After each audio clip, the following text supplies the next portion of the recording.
In this video, we're going to talk about how to complete the square to take an equation into standard form so you can determine what the center and the radius is. So what you see in the beginning of the screen is the standard form of a circle, which is x minus h squared plus y minus k. The quantity squared is equal to r squared. And when a circle is in this equation, it's very clear to see what the center and the radius is. But sometimes that equation is factored all the way out. And so you have to do a little bit of work called completing the square in order to determine what the center and the radius is. So my goal is to take this equation that I have on the screen. My goal is to turn that into this equation that I have on the top, into standard form. So when I look at how I should do that, I notice that the x's and the y's are grouped together. So I have the x's all together and the y's grouped together. So that's always going to be my first step.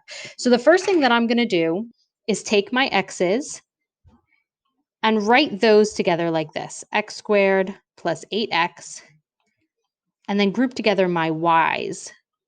So I'm basically just changing the order that I have: plus y squared minus 6y. And then I have this constant and the equation equal to 0. But I notice that in my standard form, it's equal to r squared. So what I'm going to do is add this negative 11 to the other side of the equation, so that I can start to form a radius on the other side. So what I'm going to do here is do a process called completing the square, which you would have done when you're trying to find the vertex of a parabola.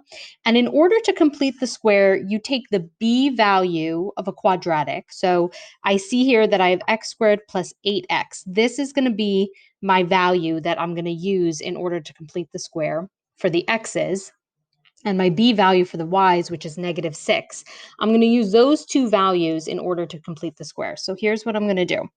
I'm going to start to group with parentheses, x squared plus 8x plus, and in order to complete the square, I'm going to take my b value, which is 8, divide that by 2, and square it.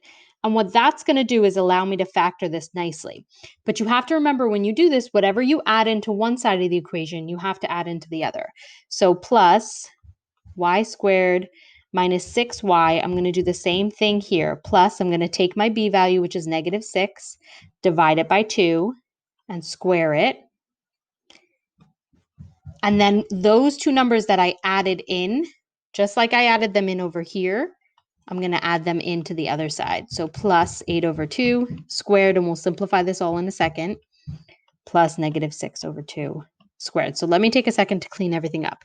Now I have x squared plus 8x. 8 divided by 2 is 4. If you square that, you get 16.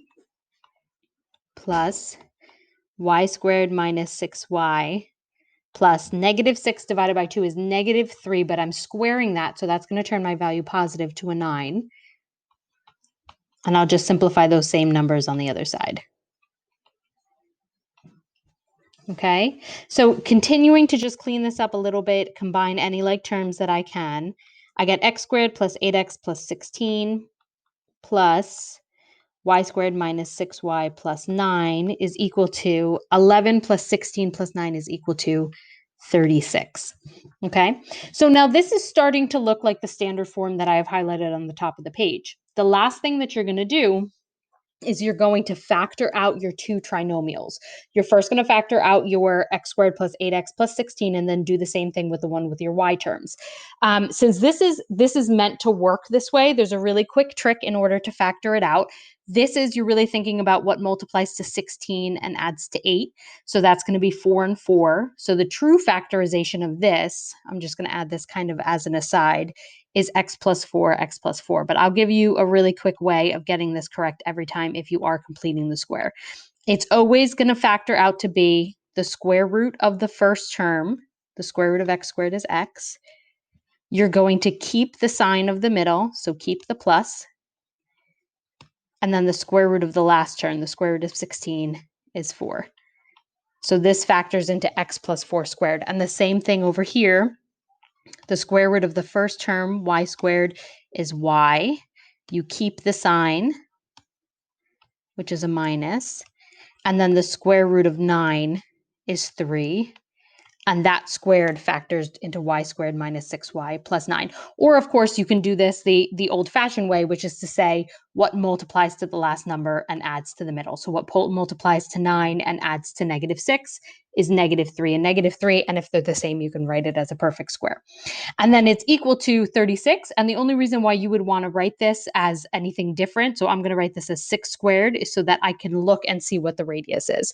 So if I compare this to my general form, which is x minus h squared plus y minus k squared is equal to r squared, now it's pretty obvious for me to see that my center is negative 4, 3, and my radius is 6. So let's take a look at a very similar example. This is also a completing the square problem, but you'll notice that my coefficients of my x squared and my y squared are not 1. So I know that this is a 1x in between and a 1y. So what I want is for my leading coefficient to be 1. So what I'm going to do in this situation, since I see that this is a circle because it's a 3x squared and a 3y squared, meaning that those coefficients are the same and they're both positive, lets me know that this is the equation of a circle. I'm going to go ahead and divide it out. That way I can start a problem the way it looked on the last one. So I'm going to divide this entire equation, every single term, by 3. And you'll see what that gives me. That gives me an x squared plus 4x plus y squared plus 2y is equal to 2. And now it looks very similar to my last equation. So I have my x's grouped together, x squared plus 4x. I'm going to complete the square in a second over here. And then my y's are grouped together, y squared plus 2y. In the last problem, the constant was on the other side of the equation. Here it's already over there, so I don't have to change it. It's set equal to a number. And remember, I do want a number on the other side because the equation is equal to r squared. And I'll do the work to complete the square. So remember, in order to add in, you're looking at this middle value. So you're going to add in that number for each. So it's 4, the b value divided by 2, and then squared. And same thing here, 2 divided by 2 and squared.